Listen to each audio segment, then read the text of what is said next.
देखो क्वेश्चन क्या बोल रहा है कि A B and C can do a work separately in 16, 32 and 48 days respectively. मतलब ए किसी काम को 16 दिन में करता है, बी किसी काम को 32 दिन में करता है और सी उसी काम को 48 दिन में करता है। दे स्टार्ट वर्क टुगेदर, तीनों ने मिलकर एक साथ काम शुरू किया, but B learning of 8 days and C 6 days before the completion of work. मतलब काम कंप्लीट होने से 8 दिन पहले तो बी करना छोड़ देता है और काम कंप्लीट होने से 6 दिन पहले सी करना छोड़ देता है। तो हमें बताना है in what time is the work finish, तो कितने टाइम में वो काम कंप्लीट हुआ। तो हम क्या करेंगे, जैसे बी है, बी ने 8 दिन काम कंप्लीट होने से पहले छोड़ दिया, मतलब काम कंप्लीट होने से 8 दिन पहले काम छोड़ दिया। अगर इस बी ने 8 दिन और काम किया होता तो बी भी करता वो आखिरी तक काम। अगर सी ने 6 दिन पहले काम छोड़ा काम पूरा होने से, अगर 6 दिन और काम किया होता तो मतलब लास्ट तक वो भी काम करता। मतलब अगर बी ने 8 दिन काम किया होता और सी ने 6 दिन और काम किया होता तो लास्ट तक वो तीनों ने मिलकर काम किया होता। तो अब हम मान लेंगे अपनी तरफ से कि तीनों ने लास्ट तक काम किया, मतलब 8 दिन पहले जो काम छोड़ा है बी ने 8 दिन तक और काम किया है, और सी ने जो 6 दिन पहले काम छोड़ा है कंप्लीट होने से तो सी ने 6 दिन और काम किया है। तो इनको ऐड कर देंगे हम टोटल वर्क में और फिर निकाल देंगे तीनों का मिलके जो तीनों ने मिलके कितने दिन में वो काम कंप्लीट किया, तो वो आसान हो जाएगा हमारे निकालना। तो सबसे पहले तो देखो, तो ए जो है किसी काम को 16 दिन में कर रहा है, बी जो है उसी काम को 32 दिन में कर रहा है, सी जो है उसी काम को 48 दिन में कर रहा है। तो अगर हम इन तीनों का एलसीएम ले लेंगे, एलसीएम से पता चल जाएगा कि टोटल काम कितना है। तो इसका एलसीएम आएगा 96, इसका एलसीएम कितना आएगा 96, तो टोटल वर्क हो गया 96। ठीक, तो अब अगर हम टोटल वर्क में से टोटल टाइम डिवाइड कर देंगे तो हमें पता चल जाएगा उसने एक दिन में कितना काम किया। तो 96 डिवाइडेड बाई 16 कितना बच गया 6। तो ए ने एक दिन में कितना काम किया 6 काम किया। 96 डिवाइडेड बाई 32 कितना बचा 3। तो बी ने एक दिन में कितना काम किया 3 काम किया। और 96 डिवाइडेड बाई 48 कितना बचा 2। तो सी ने एक दिन में कितना काम किया 2 काम किया। अब क्वेश्चन में बोल रहा है जो बी है, बी ने काम कंप्लीट होने से 8 दिन पहले काम छोड़ दिया। बी ने जो है काम कंप्लीट होने से 8 दिन पहले काम छोड़ दिया। मतलब एक दिन में बी कितना काम कर रहा है, एक दिन में बी कर रहा है 3 काम, तो 8 दिन में कितना काम कर देगा, तो 8 की गुणा कर देगा 3 में, तो 24 काम कर देगा। बी कितना काम कर देगा 24 काम। मतलब बी ने 8 दिन पहले जो काम छोड़ा था, मतलब उसमें कितना काम करते 24 काम। अगर वो 24 काम और कर देता तो लास्ट तक काम करता। तो ये टोटल काम कितना 96, इस 96 में हमने 24 काम जोड़ दिया, 24 काम जोड़ दिया, इसका मतलब है उसने लास्ट तक काम किया है बी ने। फिर सी का क्या बोल रहा है, सी ने काम कंप्लीट होने से 6 दिन पहले काम छोड़ दिया, 6 दिन पहले काम छोड़ दिया सी ने। तो सी एक दिन में कर रहा है 2 काम, तो 6 दिन में कितना काम करेगा 6 × 2 12 काम करेगा। तो 12 काम सी ने और किया होता तो लास्ट तक काम किया होता सी ने, तो 12 काम इसका जोड़ देंगे तो कितना टोटल काम बन गया हमारा टोटल काम बन गया 132। तो हमारा टोटल काम कितना बन गया 132। तो हमें बताना है कि पूरा काम कितने टाइम में पूरा हुआ। जब भी हमें टाइम निकालना हो तो क्या करते हैं, टोटल काम ऊपर अपोन में एक दिन का काम नीचे। तो अब जो टोटल काम है वो तीनों मिलके करेंगे क्योंकि तीनों ने लास्ट तक किया, ए बी सी ने मिलके। तो टोटल काम कितना 132 अपोन में एक दिन में इन्होंने कितना काम किया 6 + 3 9 + 2 11। तो कितना करा 11। अब 11 से इसको डिवाइड करेंगे, 11 × 1 11, 2 बच गया 22, 11 × 2 22। तो 12 दिन में टोटल काम ये खत्म कर देंगे। कितने दिन में 12 डेज में। तो आंसर बी करेक्ट है, B4 बाहुबली। ठीक, अब नेक्स्ट क्वेश्चन देखते हैं। नेक्स्ट क्वेश्चन क्या बोल रहा है, नेक्स्ट क्वेश्चन बोल रहा है कि x and y can complete A work in 9 days. x और y can complete a work in 9 days and 36 days respective. मतलब जो x है किसी काम को 9 दिन में करता है, y उसी काम को 36 दिन में करता है। तो x begin to do the work and they work alternatively one of the time for each one day. मतलब इसने बोला है तो दोनों ने मिलके मतलब एक अलग अलग दिन काम करते हैं, मतलब अल्टरनेट डेज में काम करते हैं। मतलब x ने एक दिन काम किया, y ने एक दिन किया, फिर x ने किया, फिर y ने किया, ऐसे ऐसे करके एक दिन काम करते हैं। x ने काम शुरू किया है तो हमें ये बताना है the whole work will be completed in, तो पूरा काम कितने दिन में कंप्लीट होगा हमें ये बताना है। अब देख कैसे करेंगे, x किसी काम को 9 दिन में करता है, y किसी काम को 36 दिन में करता है। तो अगर हम 9 और 36 का एलसीएम ले लेंगे तो हमें पता चल जाएगा टोटल काम कितना है। तो टोटल काम जो एलसीएम आया इसका निकल गया 36। तो टोटल काम कितना हो गया 36। तो अगर हम टोटल वर्क को टोटल टाइम से डिवाइड कर देंगे तो हमें पता चल जाएगा एक दिन में कितना काम किया। तो 36 को डिवाइड किया 9 से, कितना बच गया 4। तो x ने एक दिन में कितना काम किया, 4 काम किया। 36 को डिवाइड किया 36 से, तो y ने एक दिन में कितना काम किया, 1 काम किया। ठीक, तो फिर ये बोल रहा है कि x ने काम शुरू किया है, एक एक दिन काम करते हैं। x ने पहले काम किया, फिर y ने किया, फिर x ने किया, फिर y ने। तो x ने एक दिन में कितना काम किया, 4, और y ने एक दिन में कितना काम किया, 2। मतलब इन्होंने 2 दिन में मिलकर कितना काम कर दिया, 4 + 1 5। 2 दिन में इन्होंने कितना काम कर दिया, 5 काम। और हमें कहाँ तक पहुँचाना है, 36 तक पहुँचाना है। तो 36 काम टोटल है, तो 36 तक पहुँचाना है। तो 35 में क्या मल्टीप्लाई करें, 36 के पास आ जाए। तो अगर हम इसमें 7 से मल्टीप्लाई कर दें, 5 7 35, तो कितना काम हो जाएगा, 35 काम हो जाएगा। अब जब इधर 7 से मल्टीप्लाई करिए तो इधर भी 7 से मल्टीप्लाई करेंगे, 7 दूनी 14। मतलब कहने का ये है कि 14 दिन के अंदर कितना काम होगा, 35 काम। 14 दिन के में कितना काम होगा, 35 काम। अब 36 काम है, 35 हो चुका, काम कितना बच गया, 1 काम। अब हमें कितना काम करवाना है, 1 काम करवाना है। अब जो बारी आई काम करने की, वो बारी आई x की, क्योंकि पूरा कंप्लीट हो गया। x ने जिसने काम शुरू किया होता है उसकी बारी आती है पूरा करने के बाद। तो x की बारी आई, तो x कितना काम, मतलब काम 1 करवाना है। तो x एक दिन में कितना काम करता है, एक दिन में 4 काम करता है। x एक दिन में 4 काम करता है ना, तो हमें काम कितना करवाना है, 1। मतलब हमें 1 काम की वैल्यू निकालनी है। तो इसलिए जब काम की वैल्यू, जिस चीज़ की भी वैल्यू निकालनी होती है उसे पहले लिखते हैं। तो हम काम को पहले लिखेंगे, मतलब 4 काम, कितने 4 काम जो है 1 दिन में होगा। मतलब काम वाले को पहले लिखते हैं, क्योंकि काम की वैल्यू निकालनी है, हमें 1 काम की वैल्यू निकालनी है। तो 1 दिन में 4 काम था, इसलिए इसको उल्टा करके लिख दिया, 4 काम जो है 1 दिन में हुआ है। क्योंकि हमें दिन निकालना है ना, कि 1 काम में कितने दिन लगे। तो इसलिए 4 काम में 1 दिन लगे, तो 1 काम करने में कितने दिन लगेंगे, 1/4 दिन लगेंगे। तो 1 काम करने में, 1 वर्क करने में, जैसे 1 वर्क किया कितने दिन लगे, 1/4 दिन। तो कितना काम होगा, 36 काम। तो 14 दिन पहले लग गए थे, 1/4 काम और लग गया, तो दोनों को जोड़ देंगे।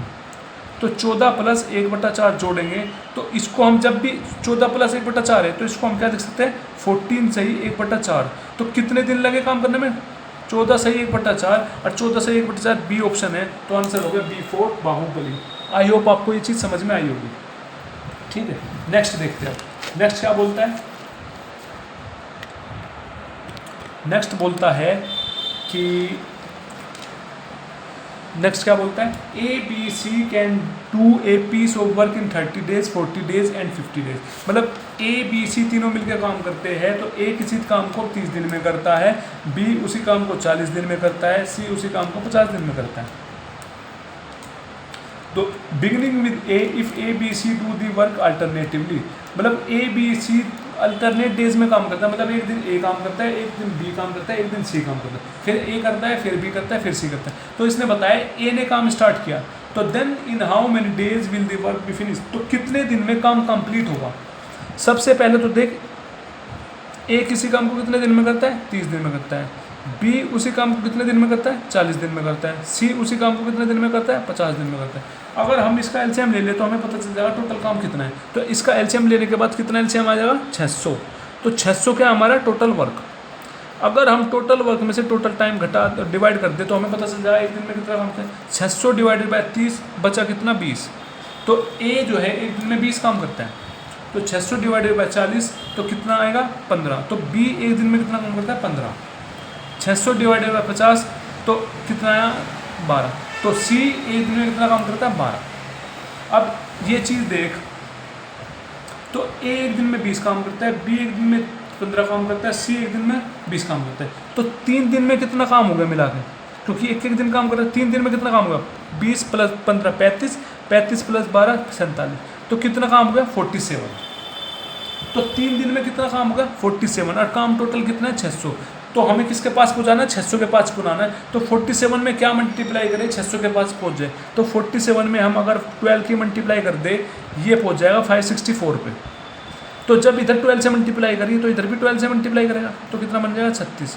तो मतलब कहने का ये है कि 36 दिन के अंदर, 36 डेज के अंदर कितना काम होगा, 564 काम होगा, 564 काम होगा। तो काम कितना बच गया, काम बच गया हमारे पास 36। तो अब 36 काम और करवाना है। अब जब 36 दिन में 564 काम होगा, पूरा काम होगा, मतलब टोटल काम होगा। अब बारी किसकी आएगी करने की, जिसने सबसे स्टार्ट किया था उससे। तो स्टार्ट किसने किया था, A ने। तो ए का काम आएगा, तो ए एक दिन में कितना काम कर रहा है, 20 काम कर रहा है, तो एक दिन के अंदर कितना काम हो जाएगा, 20 काम। तो 20 काम होते 20 ऐड कर दिया, तो काम कितना होगा, 584 काम हो गया। तो दिन कितने हो गए, 36 + 1 37 डेज। 37 डेज में कितना काम हो गया, 584। अब बारी आई काम करने की बी की, तो काम कितना रहेगा, 16, और बी एक दिन में कितना काम कर रहा है, 15। बी एक दिन में कितना काम कर रहा है, 15। तो एक दिन में 15 काम और होगा, तो 15 काम होते 15 काम जोड़ देंगे, कितना काम होगा, 599।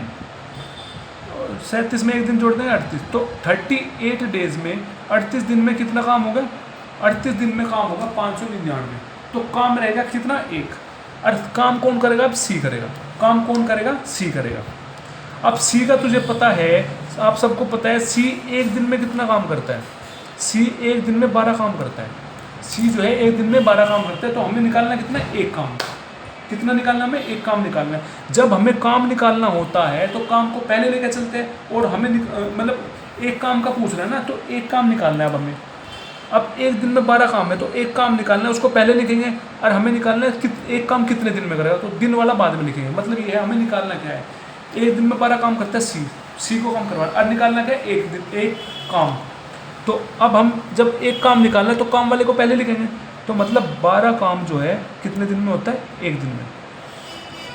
तो यहाँ से एक काम निकाल देंगे, तो एक काम कितने दिन में होगा, 1/12 दिन में, 1/12 दिन में, ठीक है। तो यहाँ से एक काम करवा दिया हमने, काम हो गया 560, काम कंप्लीट हो गया, 600 हो गया ना काम पूरा। और कितने दिन में हुआ, 1/12 दिन में। 38 दिन पहले थे, 1/12 और आ गया, तो 38 दिन पहले थे, तो 1/12 दिन और आ गए, तो 1/12 ऐड कर देंगे, तो कितना बन जाएगा, 38 + 1/12 को क्या लिख सकते हैं, 38 सही 1/12 लिख सकते हैं इसको, ठीक है। क्या लिख सकते हैं, 38 सही 1/12, कौन से ऑप्शन में, फर्स्ट में। तो ए ऑप्शन इसका करेक्ट है, A for Amarendra Baahubali. I hope ये क्वेश्चन भी आपको अच्छे से समझ में आया होगा। नेक्स्ट क्वेश्चन देखते हैं। नेक्स्ट क्वेश्चन क्या बोल रहा है, नेक्स्ट क्वेश्चन बोल रहा है कि A can do certain piece of work in 10 days. A जो है किसी काम को 10 दिन में करता है। B can do same work in 15 days. B किसी काम को 15 दिन में करता है। If on every first day by A alone, every second day work by B alone, on every third day is holiday, the process continue till the finish the work. इसने क्या बताया है कि ए किसी काम को 10 दिन में करता है, बी किसी काम को 20 दिन में करता है। फिर उसके बाद जो है कि फिर इसके बाद ये है जो अल्टरनेट डेज में काम करते हैं, एक एक दिन काम करते हैं। मतलब ए ने पहले दिन काम किया, दूसरे दिन फिर बी ने काम किया, और तीसरे दिन हॉलीडे हो गई, तीसरे दिन छुट्टी हो गई। तो फिर ए ने काम किया, फिर बी ने किया, फिर तीसरे दिन की छुट्टी होगी। तो ऐसे करते करते ये प्रोसेस चलता रहा, कब तक, जब तक काम फिनिश नहीं हो जाता। तो हमें बताना है find in how many days work will B finish, तो कितने दिन में काम कंप्लीट हो जाएगा। अब देखो, ए जो है किसी काम को 10 दिन में कर रहा है, बी किसी काम को 15 दिन में कर रहा है। अगर हम इसका एलसीएम ले लें तो पता चल जाएगा कितना काम है। तो एलसीएम लेके कितना आ जाएगा, 30। तो टोटल वर्क कितना हो गया, 30। तो अगर टोटल वर्क को डिवाइड कर दे टोटल टाइम से, हमें पता चल जाएगा एक दिन में कितना काम कर रहा है। तो 30 / 10 कितना आ गया, 3। तो ए जो है एक दिन में कितना काम कर रहा है, 3, और 30 / 15, बी एक दिन में कितना काम कर रहा है, 2, ठीक है। बी कितना कर रहा है, 2। अब एक दिन देखो, पहले दिन ए काम कर रहा है, दूसरे दिन बी काम कर रहा है, तीसरे दिन छुट्टी है। तो 3 दिन में कितना काम होगा, 3 दिन में काम होगा। ए जो है एक दिन में एक काम कर रहा है, बी जो है एक दिन में 2 काम कर रहा है, तो तीसरे दिन छुट्टी है, तीसरे दिन तो कुछ काम होने। तो 3 दिन में कितना काम होगा, 3 + 2 5। तो 3 दिन में काम कितना होगा, 5। 3 दिन में कितना काम होगा, 5। तो हमें काम कितना करवाना है, 30। तो 30 के 5 पूछाना है, तो 5 में क्या मल्टीप्लाई करें, 30 बन जाए। 5 में अगर 6 की मल्टीप्लाई कर दे, काम कितना हो जाएगा, 30। और 3 में अगर 6 की मल्टीप्लाई कर दे, कितना बन जाएगा, 18। तो मतलब 18 डेज के अंदर कितना काम हो जाएगा, 30। तो हमसे पूछ रहे कितने दिन में काम कंप्लीट होगा, तो 18 दिन में काम खत्म हो जाएगा, ठीक है। आई होप आपको समझ में आया होगा ये चीज़, ठीक। इसके बाद